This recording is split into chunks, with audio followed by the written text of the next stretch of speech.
Well, what's going on YouTube? BD Kane 721. Happy Friday morning, the 6th of January. This is my second video for 2023.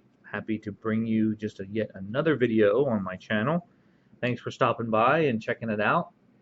I'm just going to be showing off a few cards that I received in the mail over the last few weeks that are not related to my Magenta Speckle set, which, by the way, I am at 20 cards remaining, so I'll have an update video on that probably early next week. And the other thing I wanted to show today is this. This is a package from JT at Triple Crown 24. It is a PSA submission return package that I'm really excited to get because it is close to 2 years old. So we've been waiting for this for quite a while, and kudos to JT for getting this back to me. I know he went through the ringer on this with PSA to get that back into our possession, so I'm very thankful to him on that. But first I will go through, let's see, I've got about a half a dozen cards here or so. I have not only been purchasing Magenta Speckle cards over the last few weeks during the holidays, but I've been looking for other things that catch my eye. As you guys know, that's kind of how these days, that's kind of how I'm purchasing cards. If I'm not going to shows, if I see something that I like that fits my collection or PC, I try to pick it up.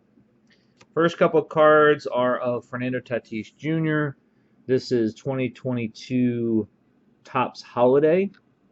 I'm not exactly sure what variation this is called. I just know that it's one of the what they call the rare variations. When you look online at the variation guideline, you'll notice that when the code, let's see if I can get this thing to focus. I probably won't be able to.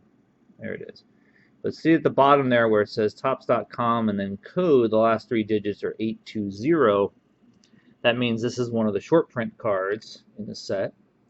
And the site that I go on to check it out is Cardboard Connection, and they tell me that this is classified as rare. So I'd have to look and see what this is called. It looks like he's got some Christmas lights around his neck, like a necklace. So that's probably what it's called to some degree. But really cool card. Picked that up for cheap, really cheap. And then the other Fernando card that I picked up is this Donruss Optic from 2022, and it's numbered out of 50. So this is the blue version, I guess, numbered out of 50. I think I've mentioned this before about Donruss Optic cards. I've become a huge fan of Donruss Optic cards. I think the shine and the designs have really sort of appealed to me because of the Topps Chrome history that I have. So I'm really looking forward to collecting more and more of these over the years. The funny thing about this particular card is I can't tell whether this is a centered card or not. The design makes it very difficult to see it. You can see that it looks thin on the right, but then on the left it looks a little thick. But then you look at some of the design features and it makes you think, well, maybe that's the way it's supposed to look. So don't know. I have to do some more research on that to see if that's in fact the case. Then I picked up a couple of Machado cards for the PC from Bowman Chrome this year. This is, I believe, called the Aqua Ray Wave, I think. Is that what it's called? Ray Wave? Say that 5 times real fast. Can't do it. But I love this shot of Manny. Just a cool shot of him tossing the ball over to first base, I'm assuming. And then I also picked up the yellow version as well. There's a ton more that I have on my eBay watch list that I'm going to try to snag if I can for good prices. The aqua is numbered to 199 and the yellow is numbered to 75. So 2 really nice cards of Manny. Just put them there for now. Then I also picked up this 2014 Panini Prism of Manny Machado, this die cut version. I think this is the orange version. It's numbered to 60. I'm not sure whether this is the only color variation of this die cut, but I just thought it was a cool card. Really cool card, actually. And as most of you know, I don't show too many cards of him pre-San Diego Padre years, but every once in a while I'll come across one that just catches my eye. So this just happened to be one of those. So really awesome there. And then lastly, I picked up a card for one of my Topps Chrome sets that I've been looking for a while. And there happened to be one on eBay for a decent price. It had come down over the last couple of years on price, but even though he had a great postseason. And that's 2016 Topps Chrome Blue of Kyle Schwarber. My checklist says now that I need 2 cards remaining in this set before this set is complete. I think those 2 cards are Corey Seager and Chris Bryant. So 2 big dogs, Chris Bryant's second-year card and Corey Seager's rookie card. So I have some money to spend if I want to complete this set, but it was nice to get this one for, I think I got this one for under 20 bucks, like around $18 or something like that. So pretty decent price for a Kyle Schwarber rookie card, numbered to 150. All right, so those are the pickups. Now I'm going to rip into this and talk to you a little bit about this particular package. I am going to pause the video.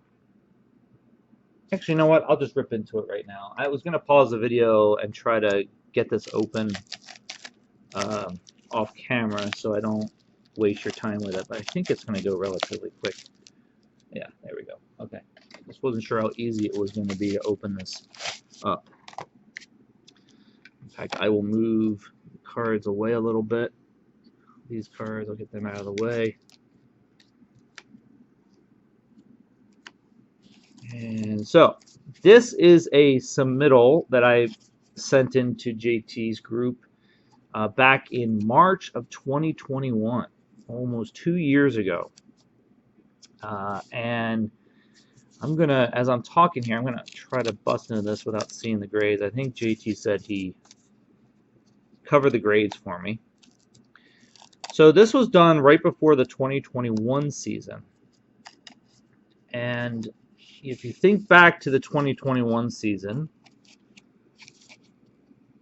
and you're a San Diego Padres fan, you'll know that, or you'll remember that Fernando Tatis mania was in full force at that time. And I sent in 2 cards of him just for the heck of it. You know, I had them in my possession. I think this purple one from 2020 Bowman Chrome was a card that I bought in the local card shop. And then the 2018 Bowman card I just had in my possession, thought it was in good shape, and wanted to send it in.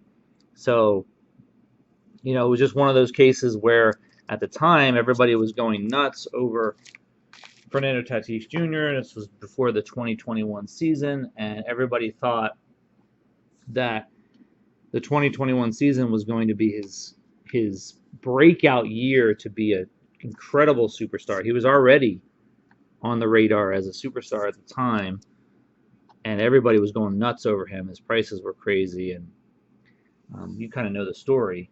2020 was the shortened season due to COVID. Had a good season, went to the playoffs, you know, beat the Cardinals in the first round of the playoffs, and then got swept by the Dodgers in the next round. But of course, that was during COVID. Nobody was there. They played the Dodgers in Texas. It was kind of a crazy year, obviously, but the Tatis mania was still going on.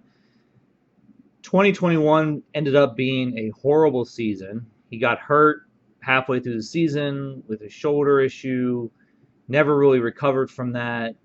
I don't even think he played a stitch of a game at the latter half of the season. Then, of course, the off-season issues with the broken wrist and having that surgery, and then, of course, the PEDs and everything that has just started this whole whirlwind of a mess. So, but anyway, I sent these cards in back then just for the fun of it, to get them all slabbed up.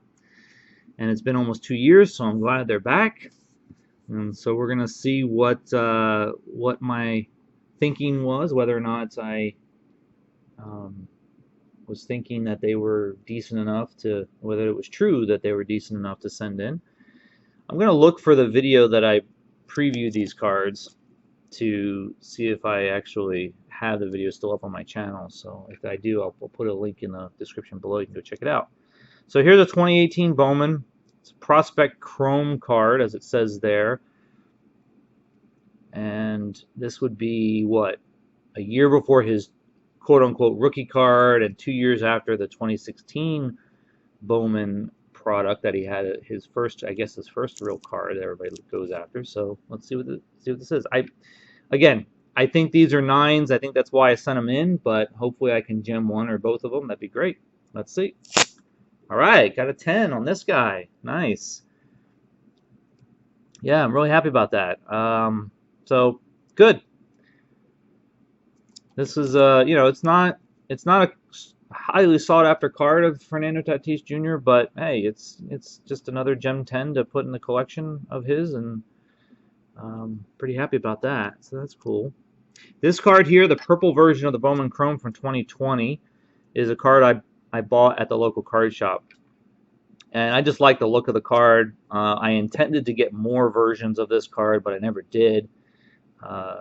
And this one just happened to be in really good shape. It might be just a little off center. You can kind of tell a little bit. Maybe it's just a little off center, up, kind of up and down there.